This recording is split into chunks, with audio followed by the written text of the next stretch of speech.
ನಮಸ್ಕಾರ ವೀಕ್ಷಕರೇ, ಹೇಗಿದ್ದೀರಾ? ನಿಮಗೆಲ್ಲರಿಗೂ ಲೋಕ್ ಡೈರೀಸ್ ಚಾನೆಲ್ಗೆ ಸ್ವಾಗತ. ಒಂದು ಶಕ್ತಿ ಇದೆ, ಇಡೀ ಬ್ರಹ್ಮಾಂಡವು ಚಲಿಸುವ ನಿಗೂಢ ಶಕ್ತಿ. ವಿಜ್ಞಾನಿಗಳಿಗೆ ಈ ಶಕ್ತಿ ಯಾವುದೆಂದು ಕಂಡುಹಿಡಿಯಲು ಇನ್ನೂ ಸಾಧ್ಯವಾಗಿಲ್ಲ. ಆದಾಗ್ಯೂ ಪ್ರಾಚೀನ ಕಾಲದ ಋಷಿಗಳು ಮತ್ತು ಸಂತರು ಈ ಅಜ್ಞಾತ ಶಕ್ತಿಯನ್ನು ಶಿವ ಎಂದು ಕರೆದಿದ್ದಾರೆ. ಪ್ರತಿ ಜೀವಿಯೊಳಗೆ ಇರುವ ಶಕ್ತಿಯೇ ಶಿವ. ಈ ಶಕ್ತಿಯಿಂದಲೇ ನಾವು ನಮ್ಮ ದೈನಂದಿನ ಚಟುವಟಿಕೆಗಳಾದ ಉಸಿರಾಟ ನಡೆಸುವುದು, ತಿನ್ನುವುದು, ನಡೆಯುವುದು ಮತ್ತು ಕುಳಿತುಕೊಳ್ಳಲು ಸಾಧ್ಯವಾಗುತ್ತದೆ.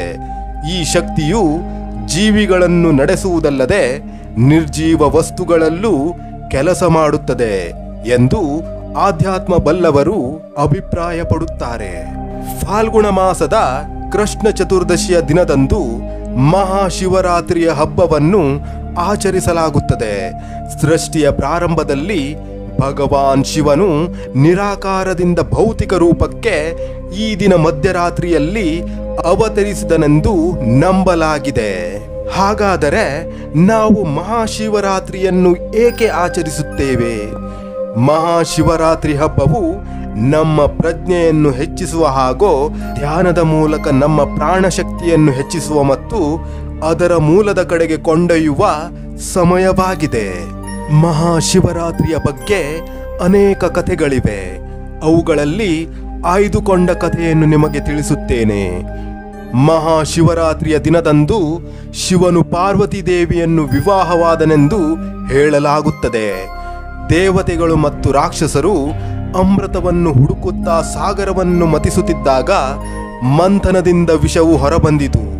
ಆಗ ಶಿವನು ಸ್ವತಃ ವಿಷವನ್ನು ಕುಡಿದು ತನ್ನ ಗಂಟಲಲ್ಲಿ ಇಟ್ಟುಕೊಂಡನು. ಇದರಿಂದಾಗಿ ಅವನ ದೇಹವು ನೀಲಿ ಬಣ್ಣಕ್ಕೆ ತಿರುಗಿತು. ಆಗ ಅವನನ್ನು ನೀಲಕಂಠ ಎಂದು ಕರೆಯಲಾಯಿತು. ವಿಷ ಕುಡಿದು ಬ್ರಹ್ಮಾಂಡ ಮತ್ತು ದೇವತೆಗಳೆರಡರನ್ನು ಉಳಿಸಿದ. ಅದಕ್ಕಾಗಿಯೇ ಶಿವರಾತ್ರಿ ಹಬ್ಬವನ್ನು ಆಚರಿಸಲಾಗುತ್ತದೆ. ಮತ್ತೊಂದು ದಂತಕಥೆ ಎಂದರೆ, ಗಂಗಾದೇವಿಯು ಪೂರ್ಣ ಪ್ರವಾಹದಲ್ಲಿ ಭೂಮಿಗೆ ಇಳಿಯುತ್ತಿದ್ದಾಗ ಶಿವನು ಅವಳನ್ನು ತನ್ನ ಕಪಿಮುಷ್ಟಿಯಲ್ಲಿ ಹಿಡಿದನು. ಇದರಿಂದಾಗಿ ಭೂಮಿಯು ವಿನಾಶದಿಂದ ರಕ್ಷಿಸಲ್ಪಟ್ಟಿತು. ಅದಕ್ಕಾಗಿಯೇ ಈ ದಿನವನ್ನು ಶಿವರಾತ್ರಿ ಎಂದು ಆಚರಿಸಲಾಗುತ್ತದೆ. ಹಾಗೂ ಶಿವಲಿಂಗದ ಪ್ರತಿಷ್ಠಾಪನೆಯನ್ನು ಸಹ ಈ ದಿನ ಮಾಡಲಾಗುತ್ತದೆ.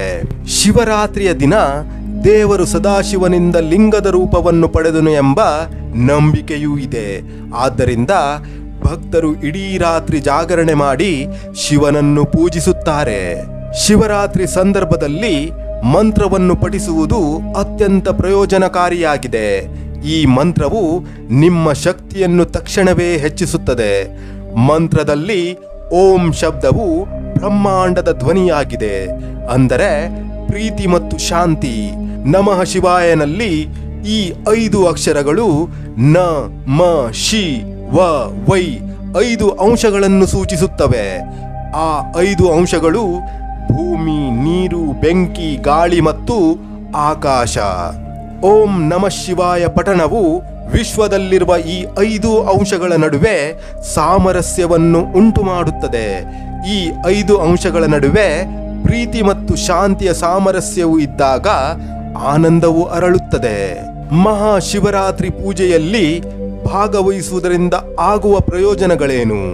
ರುದ್ರ ಪೂಜೆ ಅಥವಾ ಮಹಾಶಿವರಾತ್ರಿ ಪೂಜೆಯು ಶಿವನ ಗೌರವಾರ್ಥವಾಗಿ ಮಾಡುವ ಪೂಜೆಯಾಗಿದೆ. ಮಹಾಶಿವರಾತ್ರಿಯ ದಿನದಂದು ರುದ್ರ ಪೂಜೆಗೆ ಹೆಚ್ಚಿನ ಮಹತ್ವವಿದೆ. ಈ ಪೂಜೆಯು ವಿಶೇಷ ಆಚರಣೆಗಳೊಂದಿಗೆ ವೈದಿಕ ಮಂತ್ರಗಳ ಪಠಣವನ್ನು ಒಳಗೊಂಡಿರುತ್ತದೆ. ರುದ್ರ ಪೂಜೆಯು ಪರಿಸರದಲ್ಲಿ ಸಕಾರಾತ್ಮಕತೆ ಮತ್ತು ಶುದ್ಧತೆಯನ್ನು ತರುತ್ತದೆ. ಇದು ನಕಾರಾತ್ಮಕ ಆಲೋಚನೆಗಳು ಮತ್ತು ಭಾವನೆಗಳನ್ನು ಪರಿವರ್ತಿಸುತ್ತದೆ. ಪೂಜೆಯಲ್ಲಿ ಕುಳಿತು ಮಂತ್ರಗಳನ್ನು ಕೇಳುವುದರಿಂದ ಮನಸ್ಸು ಸುಲಭವಾಗಿ ಆಳವಾದ ಧ್ಯಾನಕ್ಕೆ ಹೋಗುತ್ತದೆ. ಶಿವಲಿಂಗದ ಆರಾಧನೆ. ಶಿವಲಿಂಗವು ನಿರಾಕಾರ ಶಿವನ ಸಂಕೇತವಾಗಿದೆ. ಶಿವಲಿಂಗ ಪೂಜೆಯಲ್ಲಿ ಬೆಲ್ಪತ್ರವನ್ನು ಅರ್ಪಿಸಲಾಗುತ್ತದೆ. ಶಿವಲಿಂಗಕ್ಕೆ ಬೆಲ್ಪತ್ರ ಅರ್ಪಿಸುವುದು ಎಂದರೆ 3 ಗುಣಗಳನ್ನು ಶಿವ ಅಂಶಕ್ಕೆ ಅರ್ಪಿಸುವುದು. ತಮಸ್ ಅಂದರೆ ಜಡತ್ವವನ್ನು ಉಂಟು ಮಾಡುವ ಗುಣ, ರಜಸ್ ಅಂದರೆ ಚಟುವಟಿಕೆಗೆ ಕಾರಣವಾಗುವ ಗುಣ. ಸತ್ವ ಎಂದರೆ ಜೀವನದಲ್ಲಿ ಸಕಾರಾತ್ಮಕತೆ, ಸೃಜನಶೀಲತೆ ಮತ್ತು ಶಾಂತಿಯನ್ನು ತರುವ ಗುಣ. ಈ ಮೂರೂ ಗುಣಗಳು ನಿಮ್ಮ ಮನಸ್ಸು ಮತ್ತು ಕ್ರಿಯೆಗಳ ಮೇಲೆ ಪ್ರಭಾವ ಬೀರುತ್ತವೆ. ಈ ಮೂರು ಗುಣಗಳನ್ನು ದೈವತ್ವಕ್ಕೆ ಒಪ್ಪಿಸುವುದು ಶಾಂತಿ ಮತ್ತು ಸ್ವಾತಂತ್ರ್ಯಕ್ಕೆ ಕಾರಣವಾಗುತ್ತದೆ. ಈ ಕಾರಣದಿಂದಲೇ ಮಹಾಶಿವರಾತ್ರಿಯನ್ನು ಆಚರಿಸಲಾಗುತ್ತದೆ. ವೀಕ್ಷಕರೇ, ಇವಿಷ್ಟು ಈ ವಿಡಿಯೋದ ಮಾಹಿತಿಗಳು. ಮುಂದಿನ ವಿಡಿಯೋದಲ್ಲಿ ಮತ್ತೆ ಭೇಟಿಯಾಗುತ್ತೇನೆ.